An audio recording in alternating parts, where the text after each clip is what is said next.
She didn't travel 1,500 miles to become somebody's housemaid. She came west because a letter told her the ranch was dying, and a dying man needed a wife. But when Eliza Harrow stepped off that stagecoach and saw Iron Ridge for the first time, the cattle were fat, the fences were straight, and the barn roof wasn't missing a single plank. Someone had lied. Carefully. Deliberately. And they'd used a marriage bureau to do it. What she didn't know yet, what nobody in that valley knew, was that the lie went so much deeper than one dishonest rancher, and the man who built it had been stealing from an entire frontier for years. This is the story of the woman who figured it out. If you're new here, welcome to the family. Hit that subscribe button so you never miss a story like this one. Drop a like, and tell me in the comments what city or country you're watching from. I genuinely want to know how far this story has traveled. Now settle in. This one's going to take a while, and it is worth every minute. The stagecoach hit a rut hard enough to throw Eliza Harrow sideways into the door, and she grabbed the leather strap overhead with both hands and held on while the driver cursed loudly from the box above. Across from her, an older woman in a wool traveling coat pretended not to notice. A merchant with flour dust still on his vest was already asleep again before the coach straightened out. Eliza let go of the strap and smoothed her coat with one hand. With the other, she pulled the letter from her coat pocket. She'd read it enough times that the paper had softened at the fold lines, but she read it again anyway. Iron Ridge Ranch, Sweetwater County, established 1871. Current financial position, critically distressed. Owner seeks a capable, steady-natured woman of practical temperament for companionship and household management. The ranch may not survive the coming year without intervention. That was the part that had made her say yes. Not the companionship, not even the frontier itself. Though she'd always been curious about the West, it was the word intervention. Most of the Bureau's listings promised a home, or at minimum, a roof. This one asked for a woman who could actually do something, and doing something was the only skill Eliza Harrow had ever truly trusted in herself. She folded the letter back into her pocket and looked out the window at the land rolling past. Late October. The grass had gone pale gold, and the cottonwoods along the creek beds had mostly dropped their leaves. It was harder country than she'd expected. The distances were disorienting, the sky too wide, the silence between towns too long. But it wasn't ugly. She'd give it that. She was 31 years old. She'd spent the last 4 years keeping the books for her uncle's dry goods business in Ohio, and the 3 years before that watching her father's furniture company dissolve into creditors and courthouse steps. She understood debt. She understood the particular kind of quiet desperation that settles over a household when the numbers stop working. It wasn't frightening to her anymore. It was just a problem. Problems had solutions, or they didn't, and either way you dealt with what was in front of you.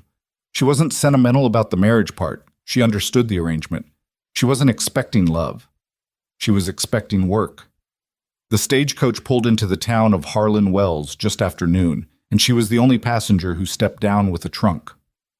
He was waiting at the edge of the station yard, and she spotted him before he spotted her, which gave her about 30 seconds to form an impression before he had the chance to manage one. Silas Rowan was taller than she'd expected from the brief physical description in the Bureau's correspondence. He had the kind of build that came from actual labor, wide through the shoulders, not from vanity but from years of lifting things that needed lifting. His coat was clean but worn, the cuffs slightly frayed. His hat was pushed back in a way that suggested he'd forgotten it was there. He was maybe 35, maybe closer to 40.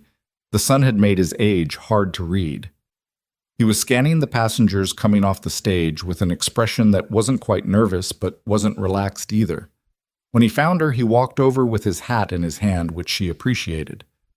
"Miss Harrow?" he said. "Mr. Rowan?" She offered her hand and he shook it, which she also appreciated. Some men in his position had tried to treat it like a formal greeting that required a bow. "I appreciate you making the drive." "It's not far," he said. Then he seemed to realize that wasn't much of a response. "Did you have a good journey?" "I had a long journey," she said. "Which is different." That got a small, involuntary twitch at the corner of his mouth. Not quite a smile, but close.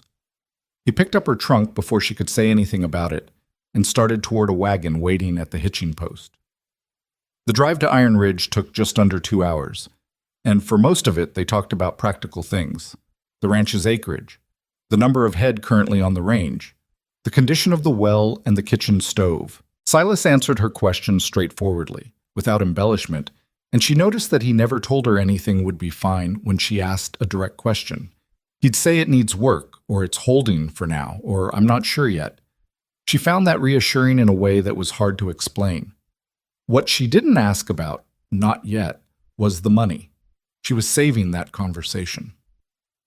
They came over a low ridge in the late afternoon, and Iron Ridge Ranch appeared below them in the long slant of autumn light, and Eliza Harrow went very quiet.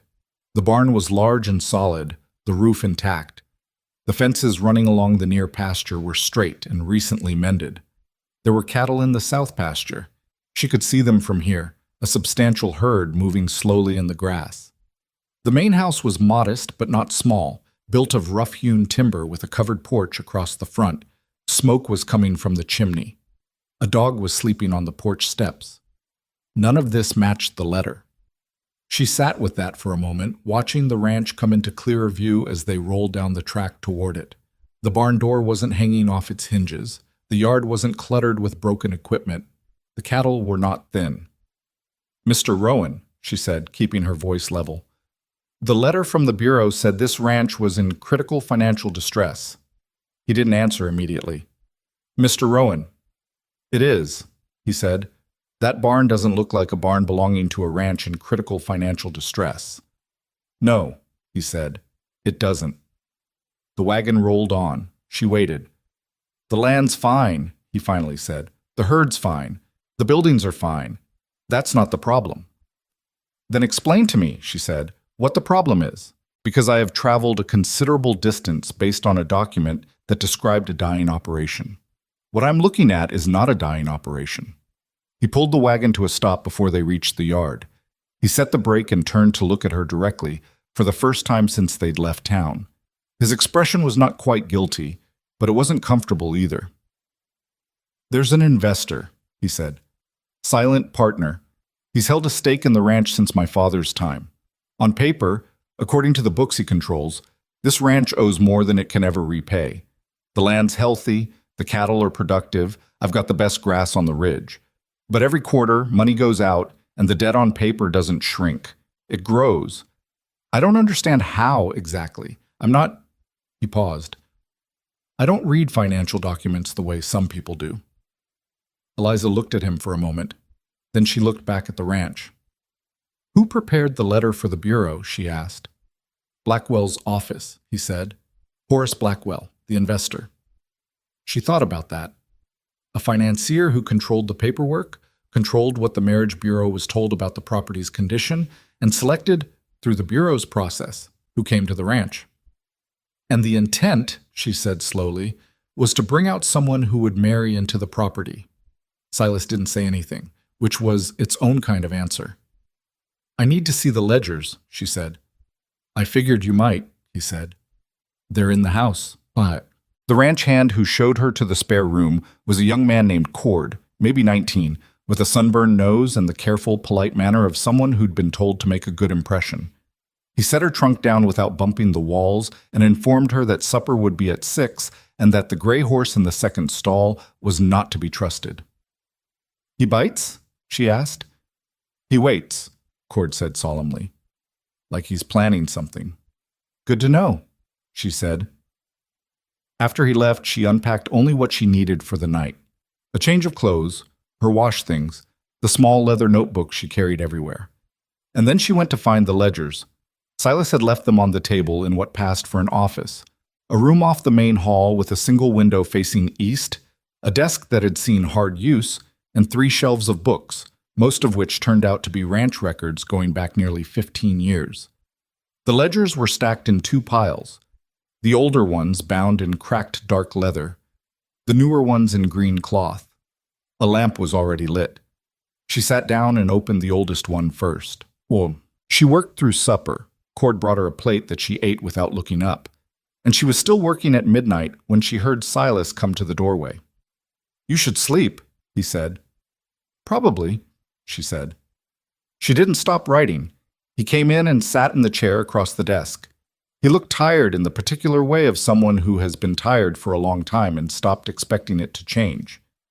"What are you finding?" he asked. "I'm not ready to say yet," she said. "I want to finish the sequence first." She turned a page. "Tell me about Blackwell." "What about him?" "How long has he been involved with this ranch?" "Since before I took over. My father brought him in around 72 or 73. The ranch was doing well, but my father wanted to expand, buy the north pasture, increase the herd. He didn't have the capital. Blackwell provided it. Quiet partnership. The original terms weren't unusual." "When did the terms change?" Silas was quiet for a moment. "My father got sick around 77. Blackwell renegotiated while he was sick. I was only involved at the edge of things then. I didn't fully take over until 79. He paused. "By the time I understood what the books actually said, the debt was already larger than it should have been. And you've had lawyers look at this?" "2 of them. Both said everything was in order." "And bankers?" "The local bank is Blackwell's bank, or near enough." Eliza looked at the page in front of her. She traced a column of numbers with her finger without touching the paper. "When is Blackwell expected to visit next?" "He said December. He comes once a year, just before the new year, reviews the books, reminds me how things stand." There was something controlled in Silas's voice when he said it, something he was keeping flat. "All right," she said. "That gives us time." "Time for what?" She looked up at him. "To understand what he actually did. Because something in here is wrong, and it's been wrong for a long time, and nobody found it because nobody who looked was asking the right questions." Silas watched her for a moment. "And you think you're asking the right questions?" "I don't know yet," she said honestly. "But I'm asking different ones than your lawyers did." He didn't say anything else. After a few minutes, he stood up and told her again that she should sleep, and she told him again that she probably should, and he left her to the lamplight and the ledgers. She found it at 2 in the morning. It wasn't dramatic when it happened. She wasn't even sure she'd found it at first. She'd been tracking a series of capital withdrawal entries from 1875, payments listed as interest remittance per agreement, and comparing them to the original contract terms still filed in the back of the oldest ledger. The interest rate in the contract was 4% annually. The payment she was looking at implied a compound rate closer to 11, but they were notated in a way that made it nearly impossible to see unless you were doing the underlying calculation by hand. And there, in an entry from November of 1875, was a small mistake. A bookkeeper's error, the kind of thing that happened when someone was moving numbers quickly. A transferred figure had been written down with the digits transposed. It had been corrected in the next entry almost immediately with a small notation, corrected per HB. H.B. Horace Blackwell. Blackwell had corrected his own bookkeeper's mistake, which meant Blackwell had been the one directing the entries, which meant he hadn't just accepted favorable terms, he had constructed them, and then had his own man enter them in a way that would pass casual scrutiny but couldn't survive careful examination. Eliza sat back in the chair and looked at the lamp flame for a moment. She thought about the letter that had brought her here. The description of a critically distressed ranch, the selection, through the Bureau's process, of a wife who would marry into the property just before a December visit that would, presumably, end with Silas signing something he shouldn't sign. She thought about what a quiet partnership that controlled the paperwork could do to a man who trusted it. She picked up her pen and started writing everything down from the beginning, in her own hand, in her own notebook, in a sequence that anyone who could read could follow. It was going to be a long night. Outside, the wind had picked up and was pushing at the window frame with a low, persistent sound, and somewhere out in the dark, the cattle moved in the grass, indifferent to everything except the cold coming in from the north. The lamp burned on. She slept 3 hours on the cot in the office, still dressed, her notebook closed on the desk beside the cold lamp. When she woke, the window was gray with early light, and her neck ached from the angle, and her fingers were stiff. She lay there for a moment, listening to the ranch come alive outside, boots on the porch, the low sound of cattle somewhere in the distance, Cord's voice saying something to the horses in the barn. Ordinary sounds, the kind of sounds a working ranch made when nothing was wrong. Except something was very wrong, and she was the only person in this valley who knew exactly how wrong, and she needed to think carefully about what she did next. She sat up, rubbed her neck, and read through everything she'd written the night before from beginning to end. In the cold morning light, with a clear head, it held. The logic was sound. The numbers were not ambiguous. Horace Blackwell had been systematically inflating the debt on Iron Ridge Ranch through falsified interest calculations going back at least 7 years, disguised in ledger entries that looked legitimate unless you sat down and did every calculation by hand against the original contract terms. The transposed digit in November of 1875 was the crack in the wall. Small, almost invisible, corrected quickly, but it bore his initials and it revealed the mechanism. The question was what to do with that. She folded the notebook into her coat pocket and went to find coffee. Silas was in the kitchen, which surprised her slightly. She'd half expected him to be already out with the herd. He was standing at the stove with his back to the door, and when she came in, he turned and looked at her with an expression that was carefully neutral, the expression of a man who had decided overnight not to ask too many questions and was working to hold to that decision. "There's coffee," he said. "I can see that," she said. She poured herself a cup and stood at the window. The yard was empty except for Cord leading one of the horses toward the water trough. The sky was the pale, washed-out blue of early November. "Do you have any correspondence from Blackwell?" "Letters, not just the financial documents. Personal letters." Silas set down his own cup. "Some. In the desk drawer on the right side." "Why?" "I want to understand his timeline," she said. "When did he first suggest the December visit?" "Letter came in September." "And before that, how much notice did he usually give?" 2, 3 weeks, never more than a month." He watched her. "He gave almost 4 months' notice this time." Eliza turned that over. 4 months was enough time for arrangements to be made, legal arrangements, documents to be prepared. She thought about the marriage bureau letter again.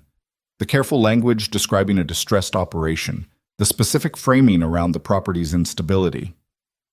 "He was expecting someone to come out here," she said. "Not necessarily me, but someone. And he wanted them settled in before December." Silas was quiet long enough that she looked at him. "I didn't know about the letter to the bureau," he said. "I want you to understand that. I signed papers that Blackwell's man brought out in July. I was told they were updated partnership disclosures. I didn't, He stopped, tried again. "I should have read them more carefully." "Yes," she said. "You should have." He looked like he'd expected her to say something gentler, and she felt a small, brief impulse to soften it, and she let that impulse pass.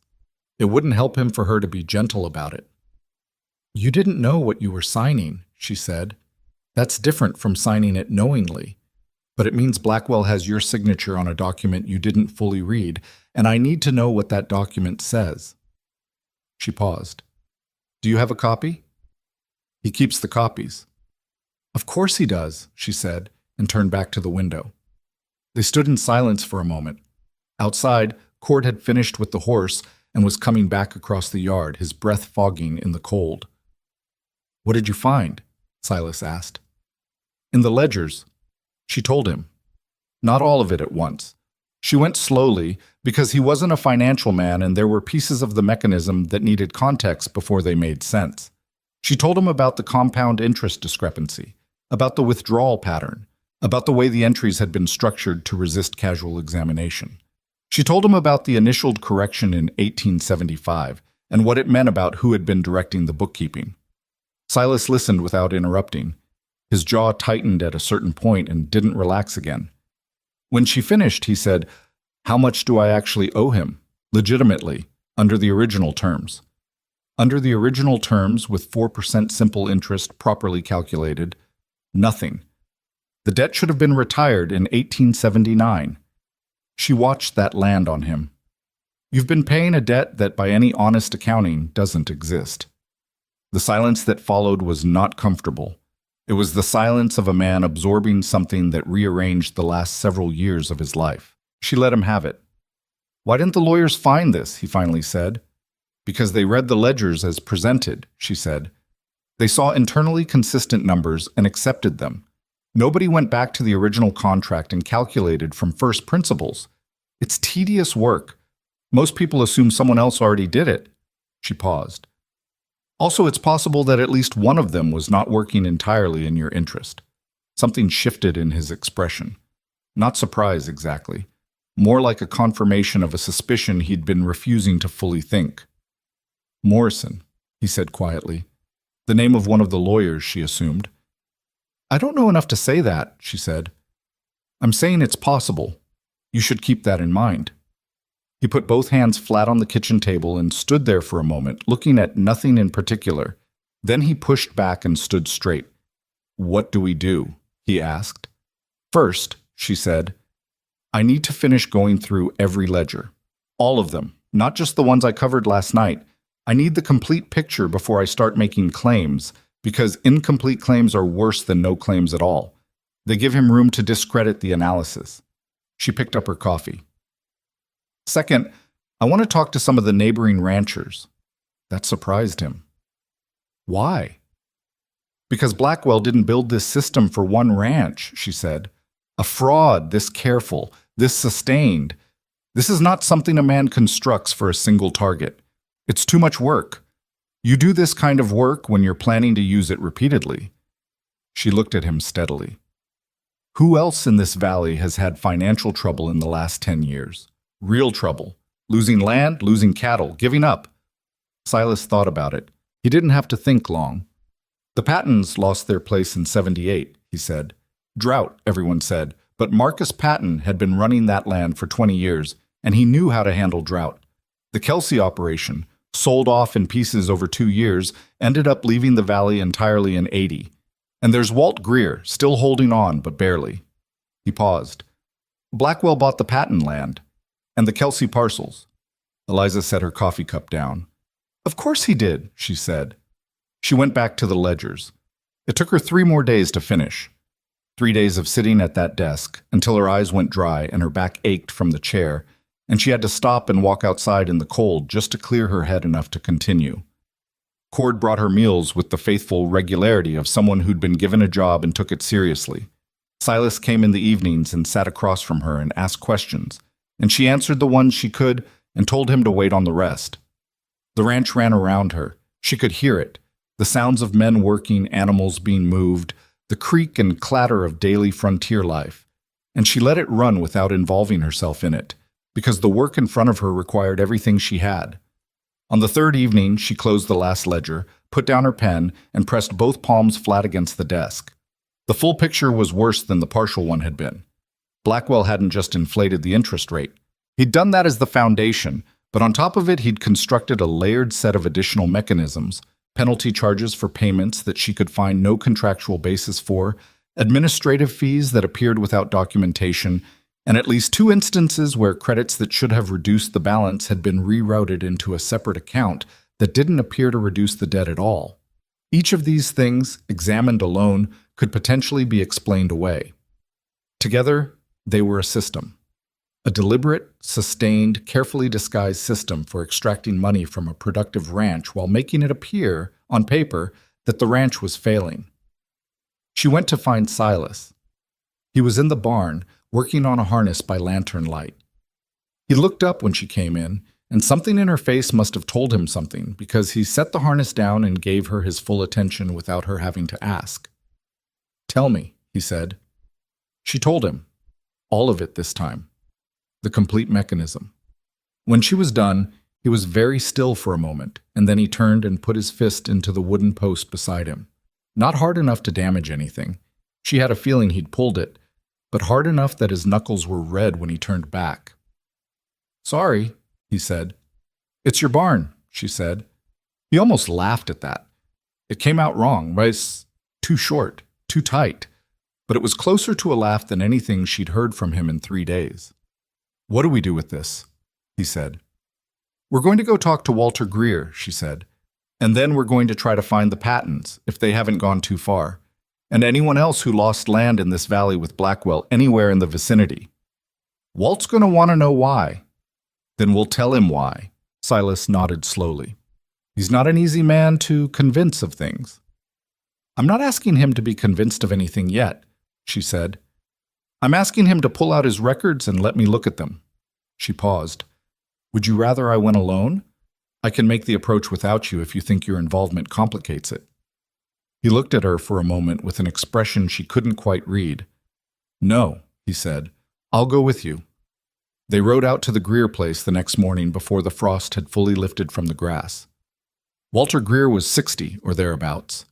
A lean, weathered man with a gray beard he'd let go ragged and the suspicious eyes of someone who'd learned suspicion the hard way. He met them at the gate of his yard, and his initial response to seeing Silas was the careful, guarded acknowledgement of two men who'd been neighbors long enough to have history without being friends. "Rowan," he said. He looked at Eliza with open curiosity that he didn't bother to disguise. "Walt," Silas said, "this is Eliza Harrow. She came out from Ohio." "The bureau woman," Walt said. "Yes," Eliza said, without flinching at the description. "Mr. Greer, I'm going to be direct with you because I think you'll appreciate it more than I can afford to be anything else. I've spent the last 4 days going through the financial records at Iron Ridge Ranch. I believe Horace Blackwell has been defrauding Silas Rowan through falsified debt calculations going back to at least 1875. I also believe, based on what Silas has told me about the pattern of financial failures in this valley, that you may have been subjected to the same or similar scheme. I would like to look at your records." Walt stared at her. He looked at Silas. He looked back at her. "You'd like to look at my records?" he said. "I would." "And what makes you think I'd let a woman I met 40 seconds ago look at my financial records?" "Nothing," she said. "It's your decision, but you're still holding land, which means he hasn't finished with you yet. And if I'm right about what he's doing, you have about 6 weeks before his annual visit, and whatever he's planning for December, you'll be better positioned to deal with it if you understand what you're actually dealing with." Walt's jaw moved like he was chewing something tough. He looked at Silas again. "She always talked like this." "Pretty much from the first day," Silas said. Walt Greer studied her for another moment. He had the face of a man running several calculations simultaneously, and she could see the exact moment when the calculation came out in her favor because his expression shifted from suspicious to something more cautious and considered. "Come inside," he said. "I'll put on coffee." His records were in worse shape than Silas's. Not because he'd been careless, but because years of financial stress had produced a kind of administrative despair, the gradual abandonment of organized bookkeeping when the numbers only ever came out bad. But the original contract documents were there, filed in an old biscuit tin at the back of a cabinet, and those were what she needed. She was 3 hours into Walt's records when she found the first matching entry. Same mechanism, different numbers, different dates, but the same structural pattern. Interest calculations that didn't align with the stated rate. Penalty charges without contractual backing. A credit rerouted to a dormant account. She sat back and pressed her fingers against her eyes for a moment. "There it is," she said quietly, to herself mostly. Walt was across the room with Silas, and both of them looked up. "You found something," Walt said. It wasn't quite a question. "Yes." She turned the ledger to face them and put her notebook beside it, open to the page where she'd done the parallel calculation. "Your original rate was 5%. What's actually being charged, calculated against the payments you've made, implies a rate closer to 13. The mechanism is different from what I found in Silas's records. The entries are structured differently, but the outcome is the same. A debt that should have declined is growing instead."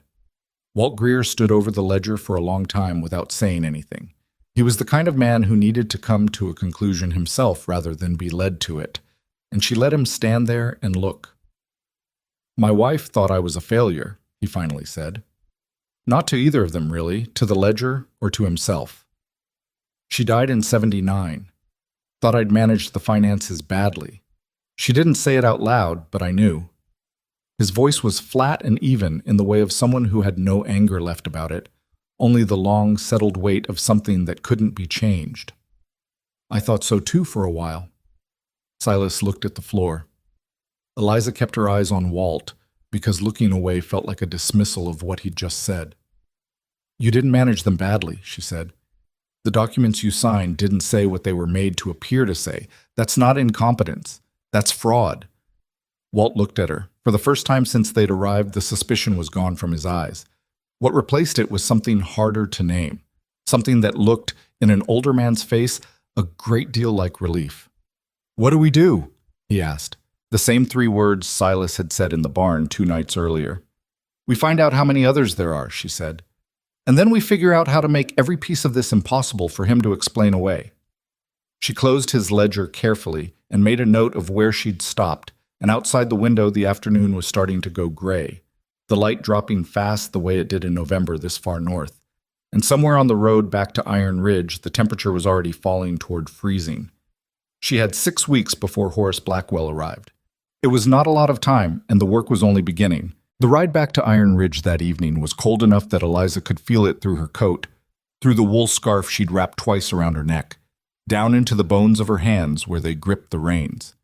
Silas rode beside her without talking, which she'd come to understand was his way of processing. He went quiet when he was thinking hard, the same way some people paced or talked too much. She didn't push him. She had enough to think about herself. What she kept returning to was the structural similarity between the 2 sets of records. Not identical. Blackwell had been careful enough to vary the surface details, different fee labels, different entry formats, different timing patterns. But underneath the surface variation, the mechanism was the same. The same logic. The same outcome. The same result of a debt that grew instead of shrinking regardless of what the debtor paid. That kind of consistency didn't happen by accident. It happened because someone had designed a system and applied it deliberately across multiple targets. She thought about what Silas had said in the kitchen that first morning. The Pattons lost their place in '78. The Kelsey operation sold off in pieces. Walt Greer, still holding on but barely. And Blackwell had acquired the Patton land, which meant the fraud wasn't just about collecting inflated interest payments. It was about eventually taking the land itself. The interest scheme was how he kept ranchers too financially burdened to resist or reinvest or pay off the debt legitimately. And once they were broken down far enough, the land transferred. It was patient. That was the part that turned her stomach slightly. It was a patient, long-horizon scheme that required years of careful maintenance. Whatever Horace Blackwell was, he wasn't impulsive. When they got back to the ranch, Cord was waiting in the yard with the look of someone who had news he wasn't sure how to deliver. "What is it?" Silas said, dismounting. "Letter came this afternoon," Cord said. "From Blackwell's office." He held it out. Silas took it and looked at the envelope. He handed it to Eliza without opening it, which was a small, unconscious thing, but she noticed it. She broke the seal and read it standing there in the cold yard with the last light going out of the sky. Blackwell was moving his visit. Not December, November. He would arrive the 3rd week of November, citing changed business in the territory that required him to consolidate his ranch reviews earlier than planned. He expressed his confidence that Mr. Rowan would have the quarter's accounts in order and looked forward to a productive meeting regarding the property's continued operations. Eliza read it twice, then she folded it and put it in her coat pocket alongside her notebook. "He knows something," she said. "How?" Silas said. "I don't know. But a man who's run this scheme for 7 years without interference doesn't suddenly change his schedule by 6 weeks for business convenience." She looked at Cord. "Who brought the letter?" "Writer from town," Cord said. "Didn't stay." "Did anyone come to the ranch while we were at Greer's today? Anyone at all?" Cord thought about it. He was a serious young man when he applied himself, and he applied himself now. "Morrison's clerk rode through around midday," he said. "Said he was checking on a fence dispute with the Alcott property. I told him there wasn't any fence dispute. He said he must have had the wrong ranch and left." Morrison. The lawyer Silas had mentioned the first morning, the one he'd wondered about, not quite out loud. "What does Morrison's clerk look like?" she asked. Cord described him. Young, she thought. Young enough to not fully understand what he was doing, possibly. Or young enough to do it without scruple. Either way, someone had been watching the ranch, and someone had reported something. Her presence, her work in the office, something. And Blackwell had responded by accelerating his timeline. She had 3 weeks instead of 6. Maybe less. "We need to move faster," she said. She looked at Silas. "The Pattons, where did they go?" "Heard they settled in Cutter's Mill, about 40 miles east. And the Kelseys?" I don't know for certain. North, I think. Someone said they had family in the Bridger Valley. Find out, she said. I need to talk to anyone who had financial dealings with Blackwell and lost land because of it, and I need their records if any survived. She paused. I know that's a hard ask. People who've lost everything don't always keep the paperwork. Some do, Silas said. Some people keep everything precisely because they can't stop trying to understand what went wrong. She looked at him. There was something personal in the way he'd said it. Not about the Pattons or the Kelseys, but about himself, or about someone he'd known. She didn't ask, not then. 3 weeks, she said. Let's not waste what's left of tonight. The next morning, Silas rode east toward Cutter's Mill, and Eliza went back to the office and began doing something she hadn't done yet. She started constructing a master document, not just analysis of the Iron Ridge ledgers or the Greer records, but a composite reconstruction that laid both sets of evidence side by side and demonstrated the pattern. Every fraudulent interest calculation, every undocumented fee, every misrouted credit, dated, sourced, cross-referenced. It was meticulous work, and it was slow, and twice she made arithmetic errors that she caught only on review, which required going back and recorrecting sections she'd already finished. She didn't let herself get frustrated. Frustration was a waste of energy she didn't have to spare. Cord brought her lunch. She ate it at the desk. In the afternoon, she rode into Harlan Wells. She'd been told, in general terms, where the local bank was, and she knew it was Blackwell's bank in the sense that Silas had described, not that Blackwell owned it outright, but that he held significant notes with the institution, and the bank's president, a man named Fulton, was known to be accommodating to Blackwell's interests. She didn't go to the bank. She went to the land records office, which occupied 2 rooms at the back of the county courthouse, and she spent 2 hours going through the recorded property transfers from 1876 to present. The clerk, a slight, neat man named Aldous, who wore his spectacles on the end of his nose, watched her with the cautious curiosity of someone who didn't often see a woman making use of the public records room. "You looking for something particular?" he asked after she'd been there about 40 minutes. "Property transfers associated with a Horace Blackwell," she said, without looking up. A short silence. "You're the woman out at the Rowan place," Aldous said. "I am." Another silence, slightly longer. "You want me to pull the index for you," he said. "It'd be faster." She looked up at him. He was looking back at her with an expression that was careful, but not unfriendly. The expression of a man who kept records for a living and had opinions about what those records said that he would not normally volunteer. "Yes, she said. "I would appreciate that." He pulled the index. The list of property transfers associated with Blackwell's name, either as purchaser, holder of note, or listed agent, was longer than she had expected. 14 transactions over 5 years. Not all of them were ranch properties. There were 2 parcels of commercial land in Harlan Wells itself, a water rights transfer in 1879. 3 separate ranch properties acquired between 1877 and 1881. The Patton property, the Kelsey parcels, and one she hadn't known about, a ranch called Dry Fork, acquired in 1877 from a family named Alderman. "Alderman," she said. "Are they still in the county?" "Hiram Alderman passed in 78, Aldous said from across the room where he was refiling something. "His wife took the children to her sister's place in Missouri." He paused. "Their oldest boy came back a couple years ago. Tom Alderman. He's working as a hand at the Reardon place, north of town." "And before Hiram Alderman died, did he have financial dealings with Blackwell?" Aldous looked at her over his spectacles for a moment. "I record transfers," he said carefully. "I don't speculate about the circumstances." "Of course," she said. She wrote down the Alderman name. "Thank you for the index."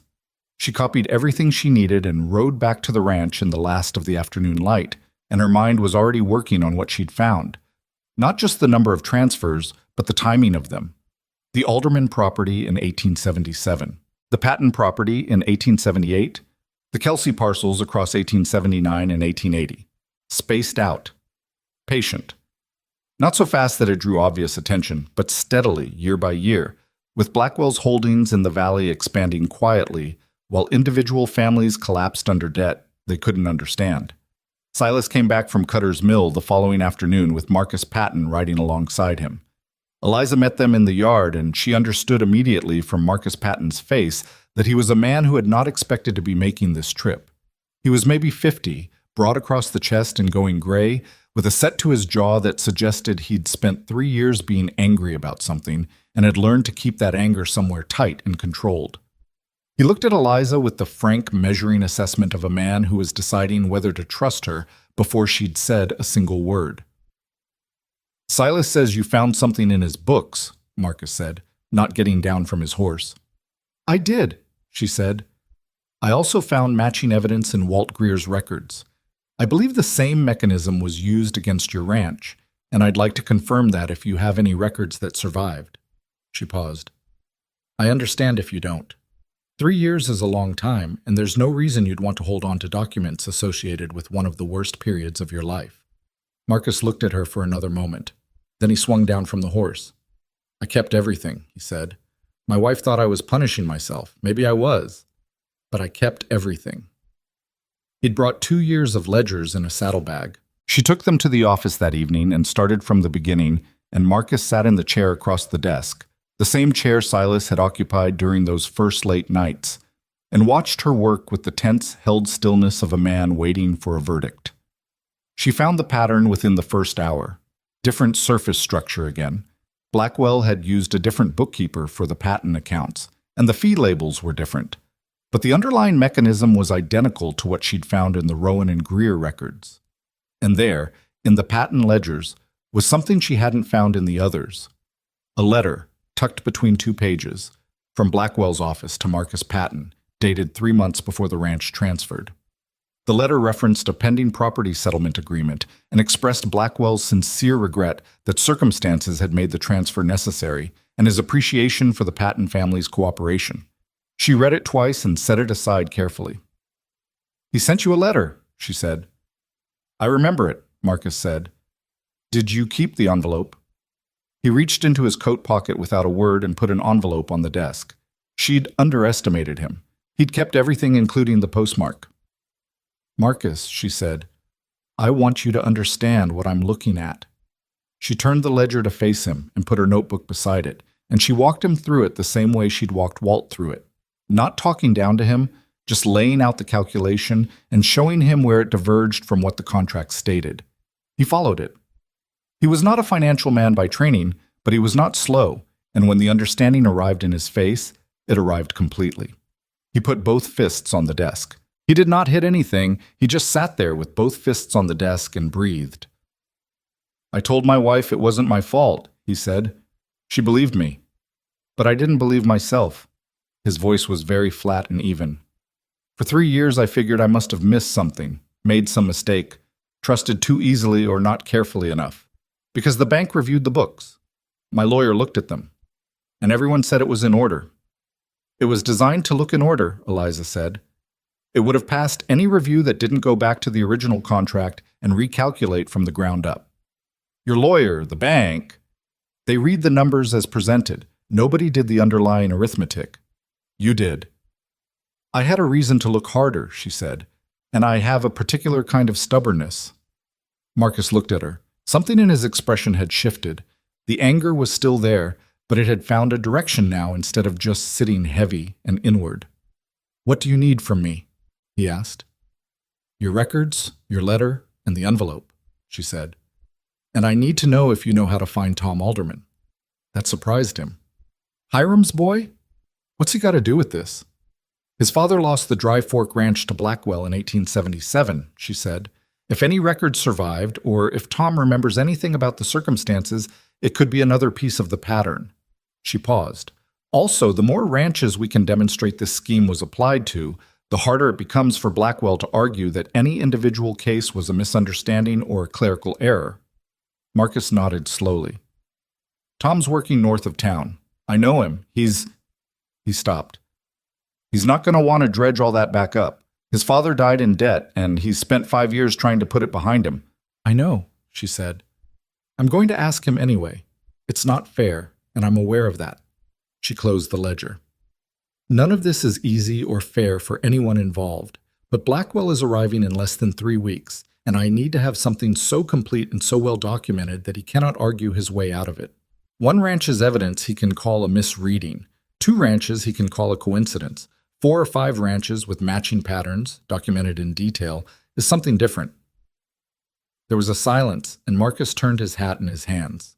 Outside, the wind was picking up and the temperature was dropping. She could hear it in the way the ranch house settled, small creaks and adjustments as the cold came on. "You know what gets me," Marcus said quietly, "is that I blame my neighbors for a while. Figured they were doing better because they were smarter or worked harder. I pulled back from people in this valley because I was ashamed." He looked at the far wall. "Turns out half of them were in the same trap." Eliza didn't say anything because there was nothing to say to that would make it smaller without also making it less true. She went back to work. Over the next 8 days, the picture grew. Silas tracked down Tom Alderman, who agreed to meet at the Greer Ranch on a cold Saturday morning with the look of a young man who had decided to do something difficult and was going to do it before he changed his mind. He had no financial records. Those had been lost in the family's rapid departure after his father's death. But he had something else. 2 letters his father had written but never sent, drafted in the weeks before the property transferred, in which Hiram Alderman had described his conversations with Blackwell's representative and the terms that had been presented to him.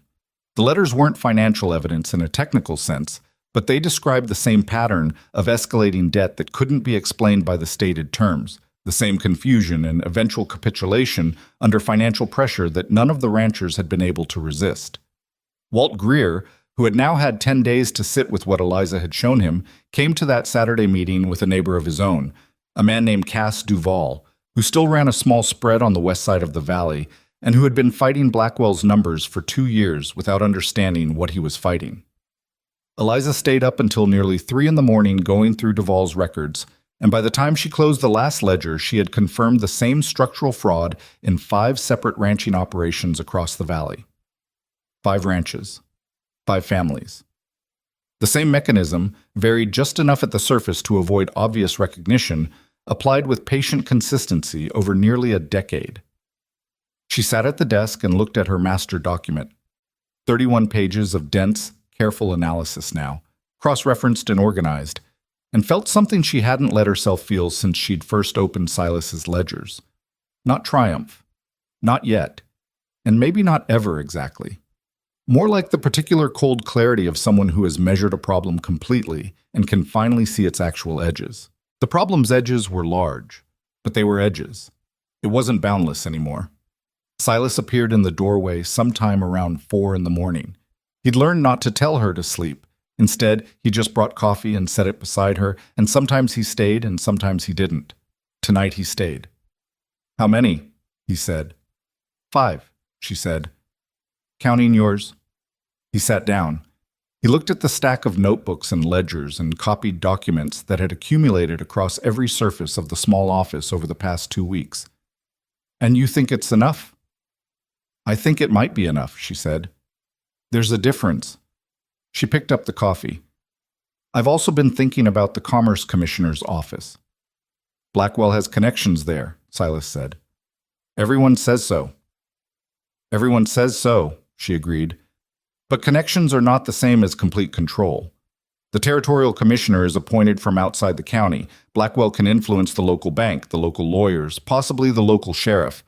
The territorial level is harder to reach from here." She paused. "Also, once I put this documentation in front of a commissioner, it's on record. Even if the first response is inadequate, the record exists. It's harder to make that disappear than it is to simply fail to investigate." "You want to send the documents before he arrives," Silas said. "I want copies delivered to the territorial capital before Blackwell walks through that door," she said, "so that when the confrontation happens here, it's not the only place this evidence exists." Silas turned his cup in his hands. The fire had burned low, and the room was cold, and they were both tired in the particular way of people who had been running on necessity for 2 weeks. "There's something I should tell you," he said. She looked at him. "When I signed those papers in July," he said, "the ones Blackwell's man brought out, I had a feeling. Not a clear thought, just a feeling that something wasn't right. And I signed anyway because I couldn't point to anything specific, and because it was easier to sign than to push back against a man who held this much paper on me." He set down the cup. "I want you to know that. I wasn't entirely deceived. Part of me chose not to see it clearly, because seeing it clearly meant dealing with something I didn't know how to deal with. She considered that for a moment. It was an honest thing to say, and it cost him something to say it, and she recognized that. Everyone who got caught in this scheme made a choice at some point to trust something they couldn't fully verify, she said. That's not stupidity. That's how trust works. You extend it before you have complete information, because if you waited for complete information, you'd never trust anything. She set down her own cup. Blackwell knew that. He built the whole system around it. Silas looked at the fire for a moment. You're more forgiving than I expected. I'm not forgiving anything, she said. I'm just accurate. Outside, the wind had died, and in the silence, Eliza could hear very faintly the first hard tick of sleet against the window glass. The weather was turning. November was running out, and somewhere on the road from the territorial capital, a man named Horace Blackwell was already making his arrangements, confident as he had been confident for years, that everything was in order.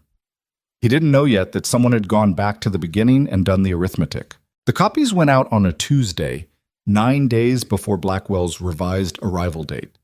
Eliza had spent 2 days preparing the package, not just copying documents, but organizing them into a sequence that a territorial official could follow without needing to already understand the context. She wrote a cover letter that was 3 pages long and stated every claim in plain language with specific document references. She was careful not to overstate anything. She did not call Blackwell a criminal in the letter. She said the evidence indicated systematic irregularities in debt calculations across multiple ranching operations, and that the pattern of those irregularities appeared to be structural rather than accidental, and that the Commerce Commissioner's office was respectfully requested to review the attached documentation and determine whether a formal inquiry was warranted. Silas rode the package to the Territorial Postal Office in Harlan Wells himself, rather than sending Cord. She'd asked him to do it personally, and he hadn't questioned why. The reason was simple. She wanted a witness to the postmark who had standing in any future proceeding, and Cord was 19 years old with no documented position. When Silas came back, he said the postmaster had logged it and given him a receipt, and she took the receipt and added it to the office file. That evening, the 5 of them met at Iron Ridge for the first time all together. Silas, Walt Greer, Marcus Patton, Cass Duval, and Tom Alderman, who came in from the North Pasture Road just after dark with ice on his hat brim. Eliza had made coffee, and there wasn't enough seating, so 2 men stood, and the office was too small for all of them comfortably, which she hadn't thought through in advance. Nobody complained about it. She told them what she'd sent and what she'd asked for and what she expected the response to be, which was uncertain. The commissioner's office would receive the documents, log them, and assign them to someone. Whether that someone acted quickly, slowly, or at all before Blackwell's arrival was outside her control. What the package accomplished, regardless of how quickly it was acted on, was the establishment of a record that existed somewhere beyond Blackwell's reach. "He'll know you sent something," Walt said, "or he'll suspect it. He had someone watching this place." "Yes," she said. "He'll arrive expecting a fight, but expecting a fight and understanding the nature of the fight are different things. He knows I've been going through the books. He doesn't know how far I've gotten, or how many of you I've spoken with, or that any of you have provided your own records." Marcus leaned against the doorframe with his arms crossed. "What happens when he actually gets here? What does that look like?" Eliza had thought about this. She'd thought about it a great deal, in the hours after midnight when the analytical work was done and her mind kept moving anyway. She had a strategy. She also had no illusions about it being a perfect strategy, because there was no perfect strategy for what they were doing. There was only the best available approach given what she knew and what she had. "He arrives expecting a routine visit," she said. "Annual review of accounts, probably a conversation about the ranch's continued inability to service its debt, possibly a document for Silas to sign. Something that moves him another step closer to the property." She paused. "We let him sit down. We let him feel that he's in control of the room. And then we show him what we have." "In what order?" Tom asked. He was the youngest in the room, and he'd said the least, but she'd noticed he listened with more precision than the older men. "In the order that's hardest to dismiss piece by piece," she said. "Start with Iron Ridge. His own ledgers, his own bookkeeper's entry, his own initials on the correction. That establishes his direct involvement in the mechanism before we've introduced anyone else. Then Walt's records, which show the same structure in a second operation. Then Marcus, Cass, and the Alderman documentation. Each one makes it harder to argue that what came before was a misunderstanding. And the letter to the commissioner, Silas said. Last, she said. That's the last thing he learns. That the documentation is already beyond his reach. The room was quiet for a moment. The fire had gotten low, and nobody moved to tend it. He's not going to just sit there, Marcus said. He'll push back. He'll get loud, or he'll get cold, depending on what kind of man he is when he's cornered. I know, she said. You've met him? Walt asked. No, she said, but I've spent 3 weeks reading everything he touched. You learn things about a man from his bookkeeping. She picked up her coffee cup. He's not a loud man. He'll get cold. The meeting broke up around 9. The men filed out into the dark and cold, and she heard horses leaving the yard one by one until it was quiet. Silas came back inside from seeing them off and stood in the office doorway. 9 days? He said. 8 now, she said. It's past midnight. He looked at the stacked documents on the desk. The 31 pages of analysis, now supplemented by the evidentiary files for each ranch, had grown into something that required its own crate. She'd organized it with dividers and indices so she could find any specific document in under a minute. She'd tested that, actually. Had Cord call out random document references while she timed herself. It had seemed excessive at the time. It had not seemed excessive after the second time she'd timed herself. Are you worried? Silas asked. She thought about the honest answer to that. I'm worried that I've missed something, she said. I've gone over everything multiple times, but I'm one person, and this is a lot of material, and there may be something he can point to that I haven't fully accounted for. She paused. I'm also worried about the lawyer, Morrison. If he's connected to Blackwell, he might be present, or Blackwell might reference him. I don't have enough on Morrison to confront him directly, and if he's in the room, he'll know how to find weaknesses in a presentation that I won't be able to anticipate in advance. What do we do about that? I don't know yet, she said. I'm still thinking about it. Silas nodded. He was quiet for a moment. I want to tell you something, he said, and I don't want you to respond to it professionally. I just want to say it. She looked at him. What you've done in the last 3 weeks, he said, is something no one else in this valley could have done. Not because you're smarter than anyone here. Walt Greer and Marcus Patton are both sharp men, but because you came from outside it, without the weight of it, without years of being told the numbers were correct and internalizing that, without... He stopped. I've been carrying this for 3 years. The debt, the visits, the feeling that the ground under this place was slowly giving way no matter what I did. And you've been here 3 weeks and you found the floor under it. He paused. I just wanted to say that, before whatever happens next. Eliza looked at him for a moment. She was not a woman who was easily moved to sentiment, and she was aware of that about herself. It was not always a virtue, but she also recognized the particular kind of courage it took to say something like that plainly, without dressing it up. Thank you, she said, simply, without qualification. Now, let me get back to work. The corner of his mouth moved. He left her to the lamplight. The 8 days that followed were the strangest of Eliza's life, not because they were eventful, but because they weren't. She'd done everything she could do in terms of evidence. The package was on its way to the territorial capital. The ranchers had their instructions. The documents were organized. There was nothing left to do but wait and prepare, and preparation had a limit. She found herself doing odd things with the time. She walked the ranch in the mornings, which she hadn't done before, not from lack of interest, but from lack of available hours. She went out with Cord to check on the cattle one afternoon, largely because he invited her and she didn't have a good reason to say no. He explained things about the herd with the earnest thoroughness of someone who'd been waiting to discuss his subject with anyone who'd listen, and she found herself actually paying attention. The weight and condition of the animals, the way the grass held in the south pasture even this late in the year, the particular behavior of the gray horse in the second stall, who did seem, when she observed him, to have a calculating quality. You were right about him, she told Cord. I usually am, Cord said, with the satisfaction of a young man whose opinions are not always respected. 3 days before Blackwell was expected, a letter came from the territorial capital. Not from the Commerce Commissioner's office. from a deputy administrator whose name she didn't recognize, acknowledging receipt of her package and informing her that the matter had been assigned for review. It was exactly the kind of letter that said nothing while technically saying something. She filed it. 2 days before Blackwell's arrival, Morrison rode out to the ranch. She saw him coming up the track from the front window and went to find Silas before the man reached the yard. They met him together on the porch, which she'd decided was preferable to letting him inside. Morrison was about 55, with the carefully maintained appearance of a man who understood that respectability was partly a matter of costume.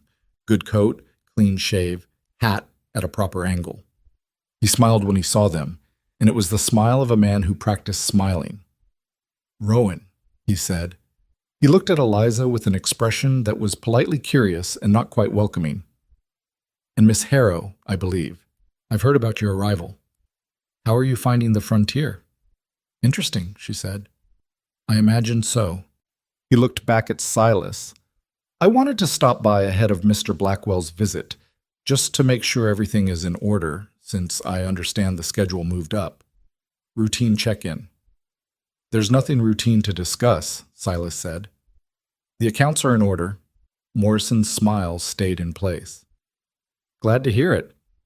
I just thought, given that there's been some activity..." He let that trail off with a small gesture that was meant to indicate he knew more than he was saying. "What activity?" Eliza asked.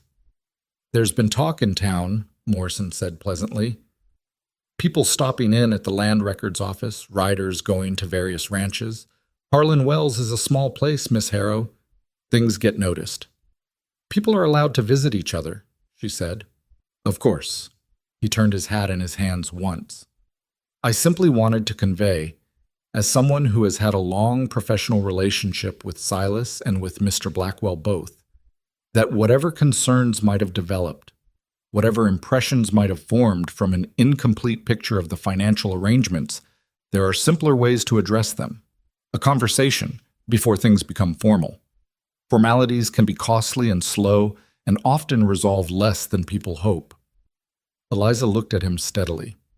"Are you suggesting that if we have concerns, we should discuss them with Blackwell privately rather than through any official channel?" "I'm suggesting," Morrison said with the same pleasant tone, "that the parties who understand this valley and its arrangements are better positioned to find workable solutions than outside administrators who will need months just to understand the context." "Thank you for the advice," she said.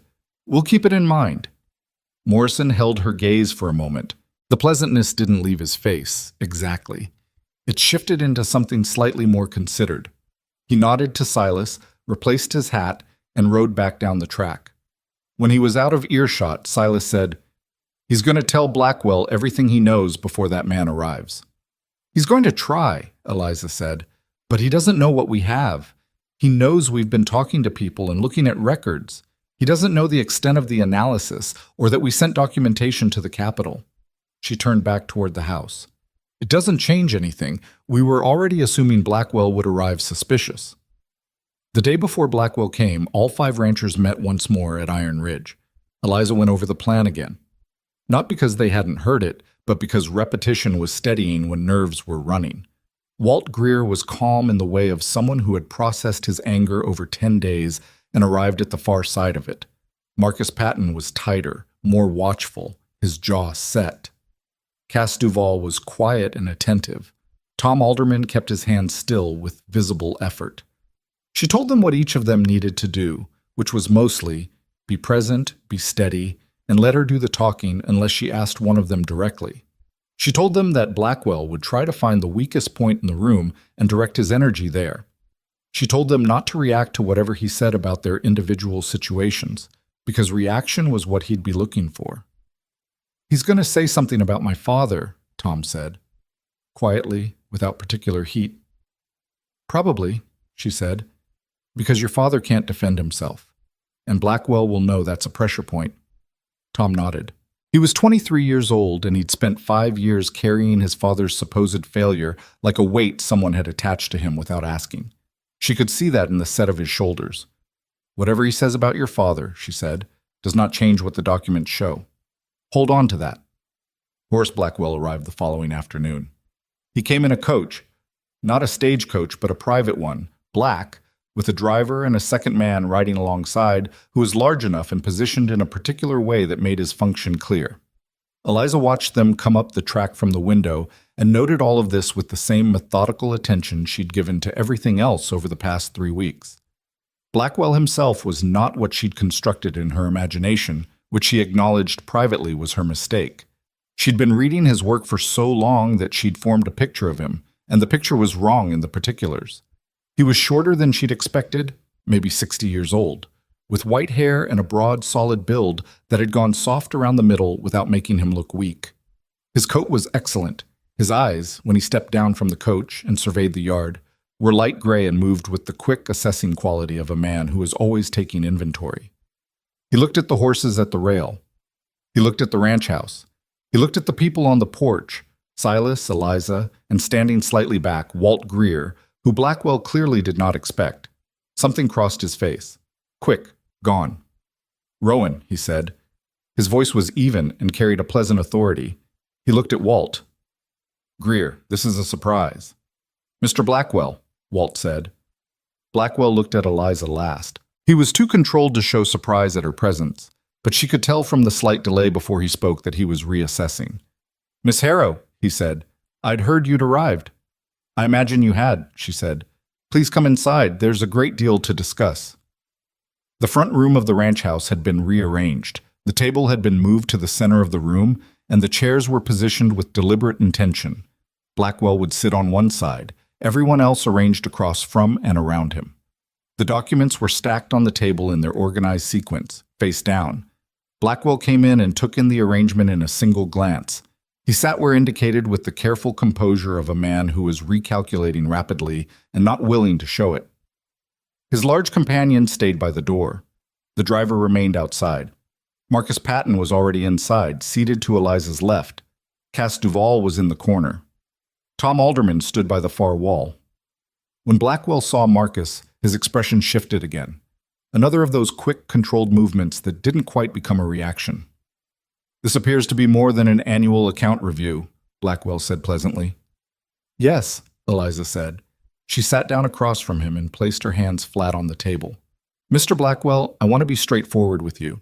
I've spent the last 3 weeks reviewing the financial records of Iron Ridge Ranch and the records of 4 other ranching operations in this valley. I found a consistent pattern of debt calculation irregularities that I believe you can help explain. She turned over the first document. Let's start with the original partnership agreement between yourself and Edgar Rowan, signed in 1872. Specifically, the interest rate specified in Section 3. Blackwell looked at the document. His face was very still. I've reviewed these accounts many times, he said, with lawyers and banking professionals. Everything is in order. I understand that's been the conclusion in the past, she said. I'd like to show you where I think those reviews missed something. She opened her notebook to the first prepared page. The agreement specifies 4% annually. I've calculated the effective rate implied by the actual withdrawal pattern against the stated balance from 1875 to present. She turned the notebook to face him. What I get is 11.3%, compounded. I'd like you to explain the discrepancy.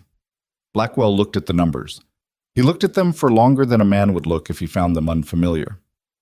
Bookkeeping reflects fees and administrative costs that aren't captured in the base interest figure, he said. This is standard practice. Can you show me the contractual basis for those fees? She said. I've read the agreement thoroughly, and I haven't found a clause that authorizes them. The agreement was updated. I'd like to see the updated agreement. A pause. Brief, but present. Those documents are in my office. Of course, she said. Then let's move to this. She turned over the second document, the November 1875 ledger page with the transposed entry and the correction bearing his initials. She said nothing. She let him look at it. The room was very quiet. The fire was going, and outside the wind had picked up, and those were the only sounds for a long moment.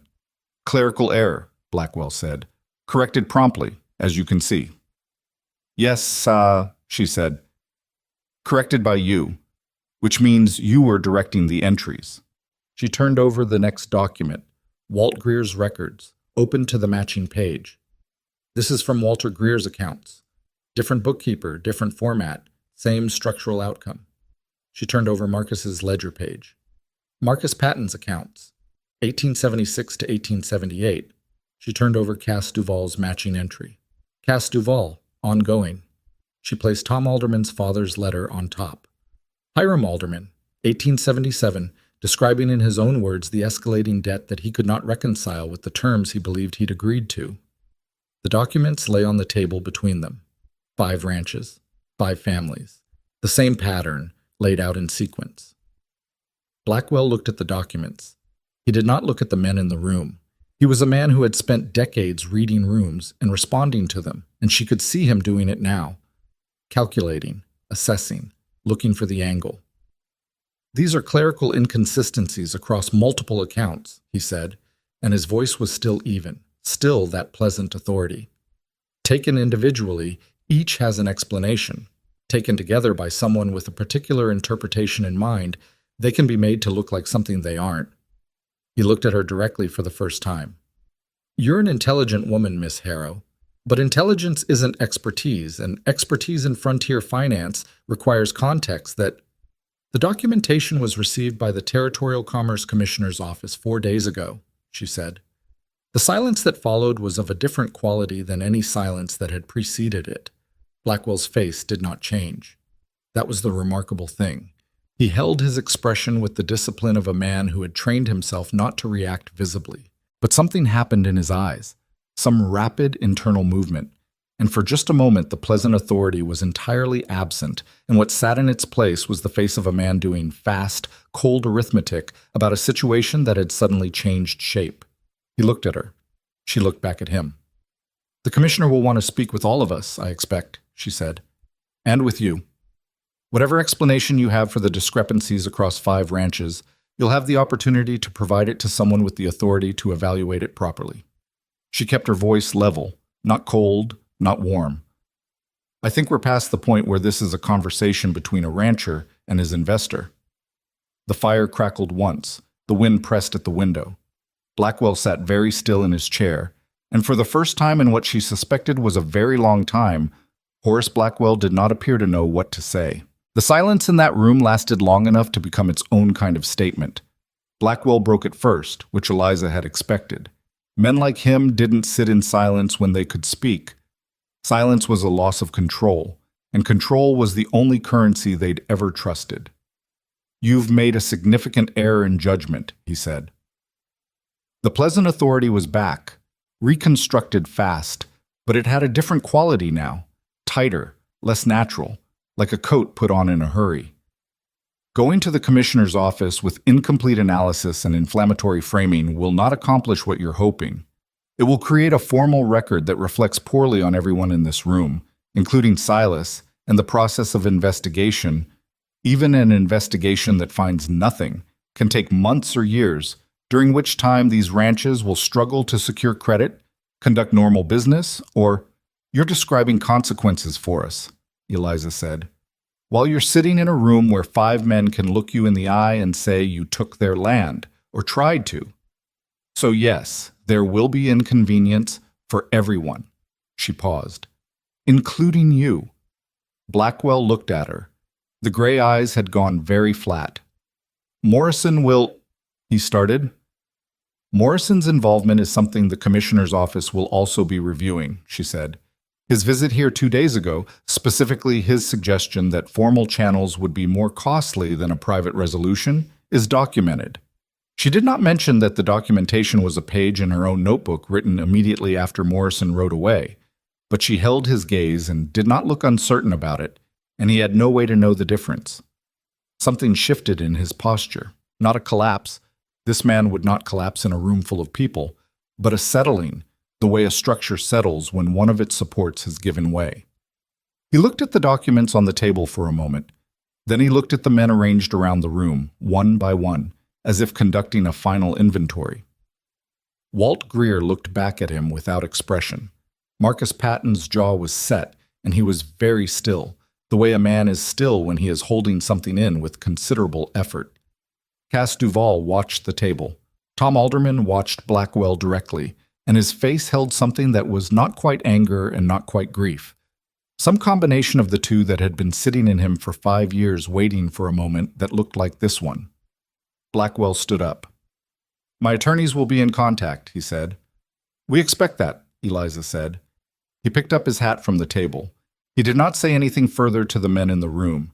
He walked to the door, exchanged a word with his companion that no one else could hear, and went outside. A minute later, the sound of the private coach leaving the yard carried through the walls. No one in the room spoke for a moment. Then Marcus Patton let out a long, slow breath. Not a sigh exactly, more like something releasing that had been held tight for 3 years, and said, "Well?" "Well," Walt agreed. Tom Alderman sat down in the nearest chair as if his legs had made a decision without consulting him. He put both elbows on his knees and looked at the floor. He didn't say anything. Nobody asked him to. Silas was standing near the window, and when Eliza looked at him, he was looking at the document still spread across the table. He had the expression of a man standing in a room where something large has just ended, and trying to determine what exactly he was standing in now that it was over. She understood the feeling. She had it too, partially. But she also knew, in the practical part of her mind that didn't stop running even when the rest of her was tired, that the afternoon's confrontation was not the end of anything. It was a shift. Blackwell leaving the room angry was not the same as Blackwell conceding anything. The attorneys would come. The commissioner's process would be slow and frustrating and full of procedural moments that felt like walls. There would be more weeks of this, possibly months. But the shape of things had changed, and that mattered. The investigation that followed was neither swift nor clean, because nothing involving territorial bureaucracy and lawyers on multiple sides ever was. The Commerce Commissioner's office sent an examiner to Harlan Wells in December, a precise, humorless man named Garrett, who wore the same expression whether he was reviewing ledgers or eating his lunch, which was impressive in its consistency if nothing else. He stayed at the town's one boarding house for 3 weeks and reviewed every document Eliza had prepared, asked her detailed questions on 6 separate occasions, and at no point gave any indication of what conclusions he was forming. She found this professionally maddening and personally familiar. She'd worked for people like Garrett. They were often the ones who got things right eventually, even if eventually took longer than anyone wanted.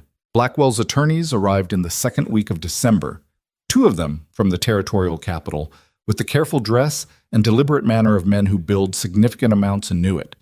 They requested meetings with Garrett. They filed formal objections to the framing of the evidentiary package. They produced documents suggesting that the fee structures in Blackwell's partnerships were standard practice in frontier financial arrangements and had been reviewed and approved by multiple competent professionals over multiple years. Eliza read their objections when Garrett permitted her to see them, which he did. She suspected because he appreciated the quality of her analysis and wanted to know if she had responses, which she did, for most of it. The attorney's strongest argument was the one she'd anticipated, that individual lawyers and bankers had reviewed these accounts and found them sound, and that her interpretation was therefore the anomalous one. She'd written her counter to this before they'd even filed it, a 12-page document demonstrating precisely what each prior review had and had not examined, and what would have been required to find what she found. Prior reviewers had accepted the ledger numbers as presented. None of them had gone back to the original contracts and calculated the implied effective rate from first principles. This was not because they were incompetent. It was because the structure of the ledger entries was designed to make that recalculation unnecessary unless you already had reason to suspect it was needed. She gave the document to Garrett. He read it in front of her, which he rarely did, and asked 2 follow-up questions that told her he understood it. Morrison was a separate matter. What ultimately happened with him was less decisive than she'd hoped.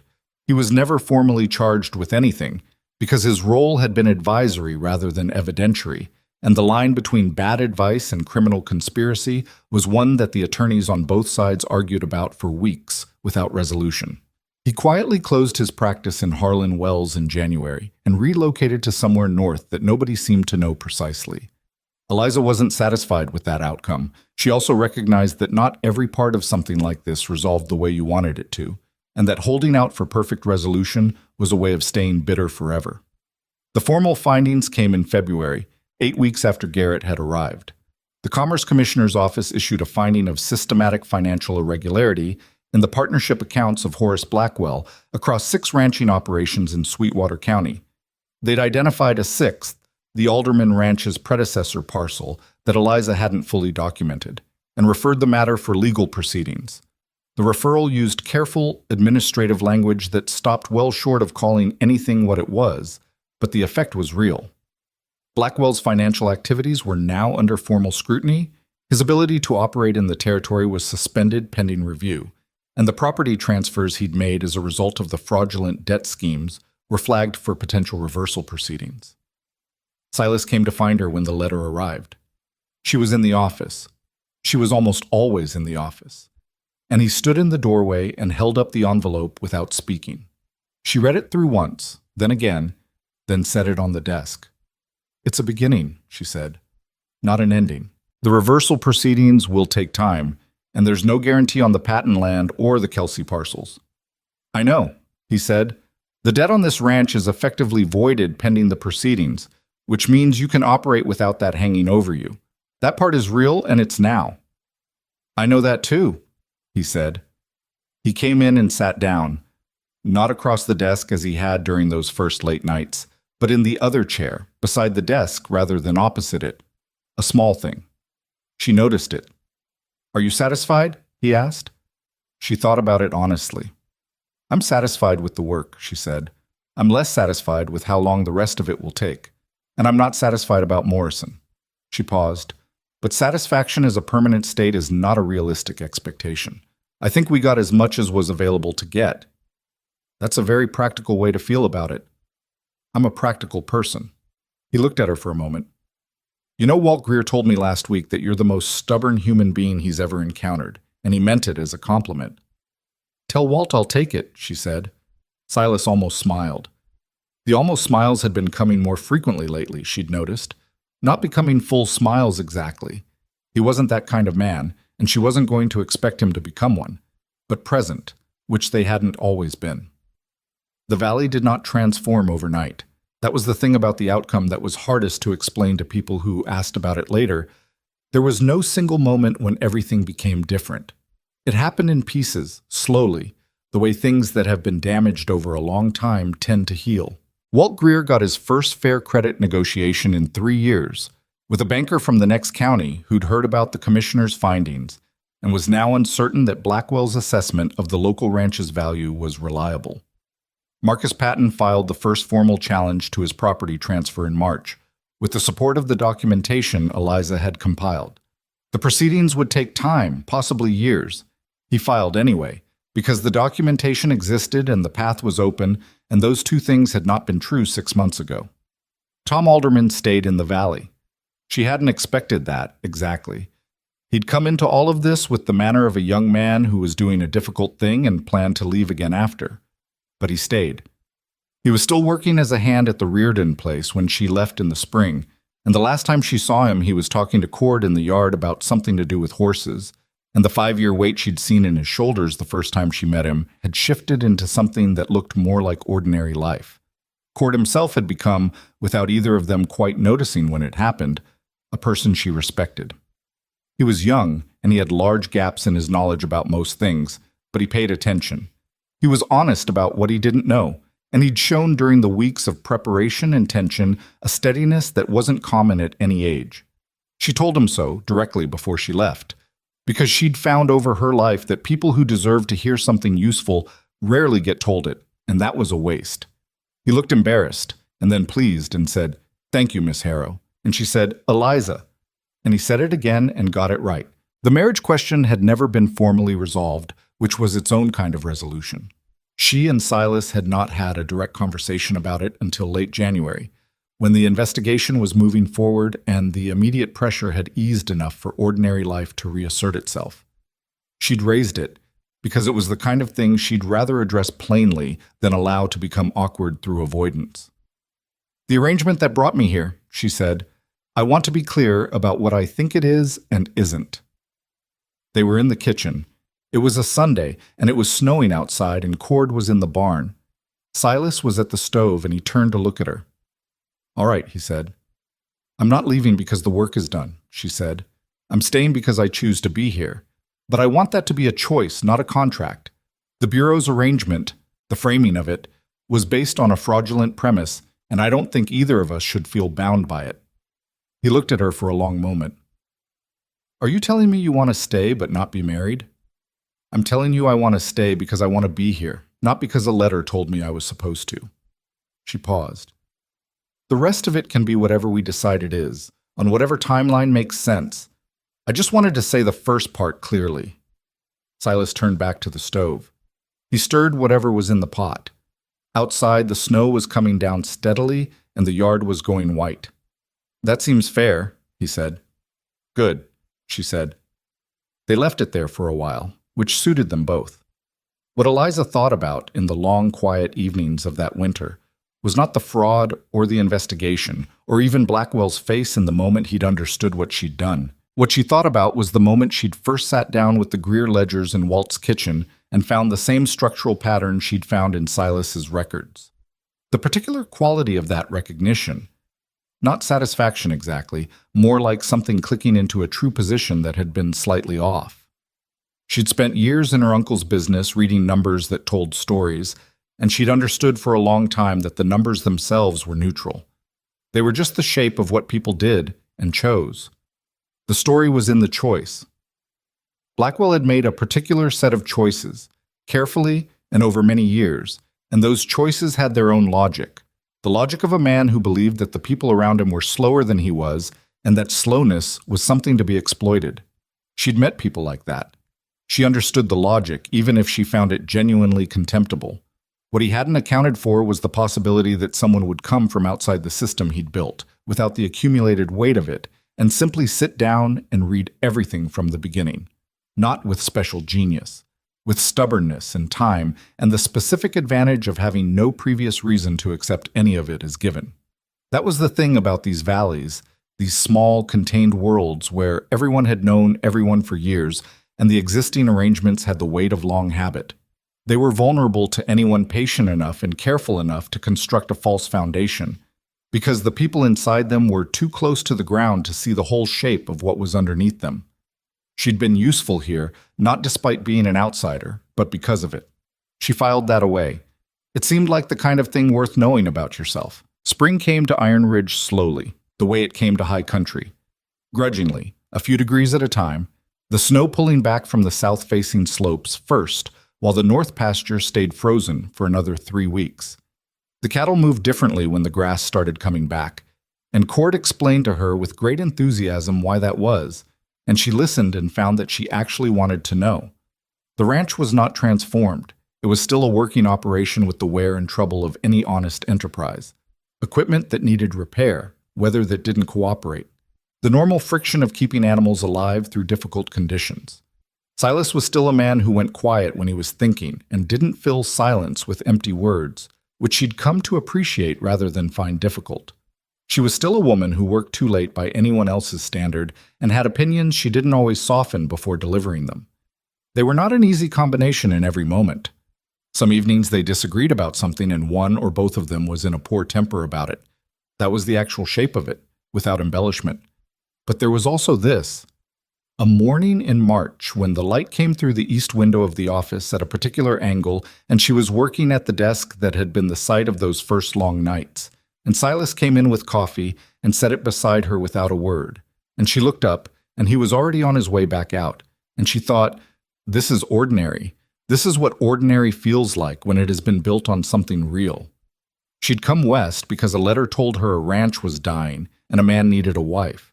The letter was a lie, and the need was real, and the wife part had turned out to be a question with a longer answer than either of them had expected. What was true, at the end of it, was simpler than any of that. She was in a place she'd chosen. She had work that mattered. The people around her had been honest with her when it counted.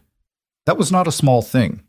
For a woman who'd built her entire life on understanding what things were actually worth, she knew exactly how to value it. The Iron Ridge itself, the long, dark swell of rock and grass that gave the ranch its name, looked different to her in the spring than it had when she arrived in October. The same ridge, the same land, the same sky. But she'd been here through the winter now. She knew the shape of it in different light. She knew which way the wind came from before a storm. She knew that the gray horse in the second stall had not actually bitten anyone in the 18 months Cord had been watching him, but that the watching itself had become a point of principle. She knew the particular sound the office fire made at 2 in the morning when the rest of the house was asleep and the work was going well.